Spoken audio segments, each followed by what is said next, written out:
Now, on another matter, this week Democrats in the House are expected to pass sweeping legislation I call the Democratic Politician Protection Act.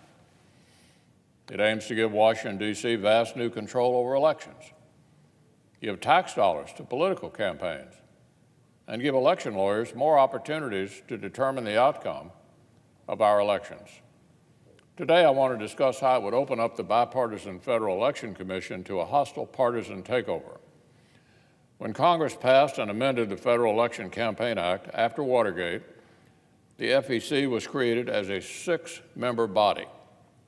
An even number of commissioners, no more than 3 from the same party, and at least 4 votes would be required to take action. A built-in safeguard against one party seizing control of the FEC.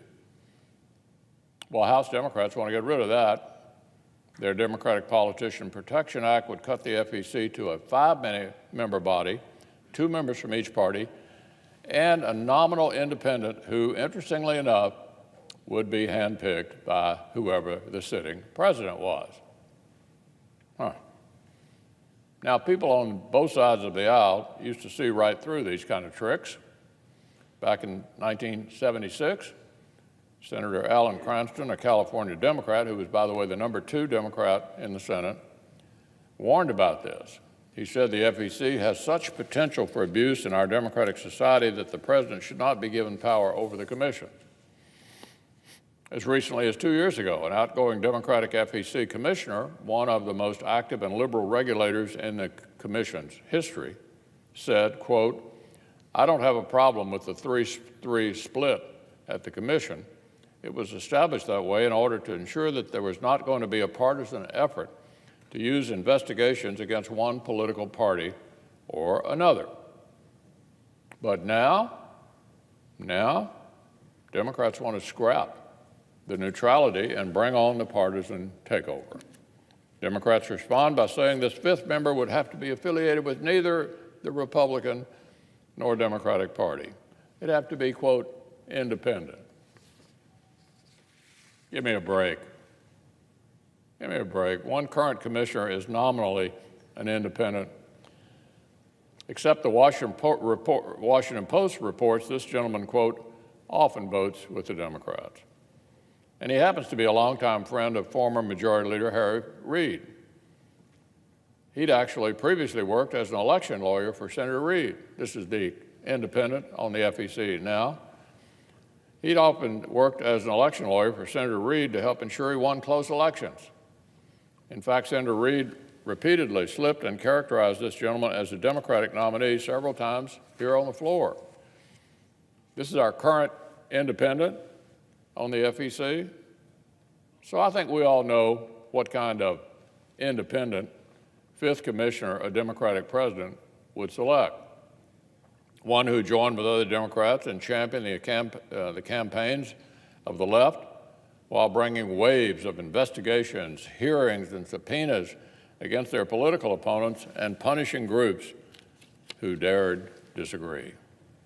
What's more, the Democratic Politician Protection Act would give the sitting president the chance to name the chairperson of the FEC, abandoning the current practice of rotating chairmen. And this person would get broad new powers, like the sole authority to issue subpoenas and compel testimony, an ability to hire and fire the general counsel with just 2 more votes from just one party. So make no mistake, the Democrats are envisioning a hostile takeover of the body that regulates political speech, designed to tilt the playing field in their direction. Democrats claim this is necessary because the current structure is, quote, dysfunctional.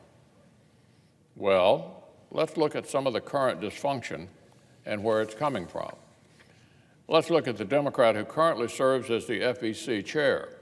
She's been a commissioner for 16 years. In fact, her term ended 11 years ago, but she's been held over ever since. And now this seasoned veteran of the left's anti-speech crusade has announced she will bar the FEC's attorneys from defending the commission when liberal watchdogs come after it in court. By unilaterally withholding her vote, she plans to make the FEC essentially forfeit its legal fights against liberal groups by simply not showing up. So the defendants in these matters would be out of luck, unless they happen to have the financial means to keep up their own defense. This Democrat commissioner has also indicated that if this trick doesn't produce the political outcome she's after, she's willing to simply ignore subsequent court orders altogether. This is a current member of the FEC.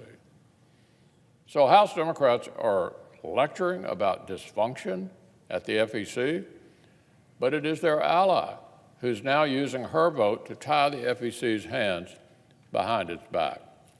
Democrats and their allies claim Republicans are keeping the FEC from enforcing campaign finance laws. That is their talking point for all of these radical changes. But let's take a look at who's really refusing to work within the law. The Democratic chairwoman says she'll keep the FEC from defending itself and is threatening to disobey court orders. That's my definition of dysfunction. Democrats aren't after an FEC that enforces the law. They want an FEC that advances their particular ideology. These current words and these current antics prove it. And the Democratic Politician Protection Act would make it much, much worse.